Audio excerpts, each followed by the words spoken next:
Hello மக்களே, அனைவருக்கும் காலை வணக்கம். எல்லோரும் சாப்பிட்டீங்களா?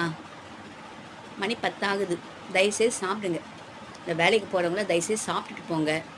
ஏன்னா நிறைய பேர் இந்த கட்டிட வேலைக்கு, கம்பெனிக்கு, கைத்தொழில் செய்கிறவங்க, இந்த ப்ளம்மரு, எலக்ட்ரிஷியன், இந்த துணி தைக்கிறவங்க, டெய்லரு, இவங்களாம் வந்து பெரும்பாலும் காலையில் சாப்பிட்றது கிடையாது. என்னென்னு கேட்டால், சாப்பிட்டா எங்களால் முடியறதில்ல அப்படின்ட்டு வெறும் டீ மட்டும் குடிச்சிட்டு இருப்பாங்க.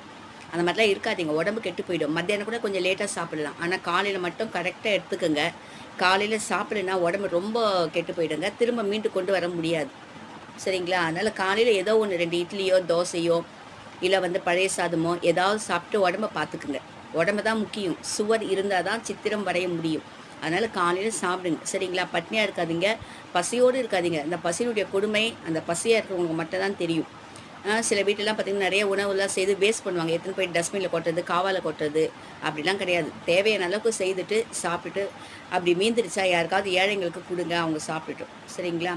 சரி, இப்போ வந்து நான் சாப்பிட்றேன். இட்லி ஊற்றலான்னு பார்த்தேன், பட் நோ டைம். ஏன்னா கொஞ்சம் வேலை இருந்தது, வீட்டில் க்ளீனிங் ஒர்க்லாம் இருந்ததுங்களா, அதை முடிக்கிறதுக்குள்ளே போதும் ஆயிடுச்சு. சரி, 2 தோசை ஊற்றி எடுத்துன்னு வந்துட்டேன். தோசையும் சாம்பாரும் வாங்க சாப்பிட்லாம். இதுதான் எனக்கு இப்போ காலையில் 2 தோசை சாப்பிட்டு இன்னும் நிறைய வேலை இருக்குது, செய்யணும். நீங்களும் சாப்பிடுங்க. உழைக்கும் வர்க்கம், உழைக்கும் உழைப்பாளி, தயவு செய்து எல்லாருமே சாப்பிடுங்க. சாப்பிட்டுட்டு வேலையை பாருங்கள், எனர்ஜியோடு இருங்க. சரிங்களா? அதுக்கப்புறம் உடம்பு வந்து போயிடுச்சுன்னா திரும்ப மீண்டு வராது. நான் திரும்ப அதுதான் சொல்கிறேன். பசியினுடைய கொடுமை நான் அனுபவிச்சிருக்கேன், நீங்களும் அனுபவிச்சிருப்பீங்க. அதனால் உணவு கிடைக்கும் போது அதை வேஸ்ட் பண்ணாமல் சாப்பிட கற்றுக்குங்க.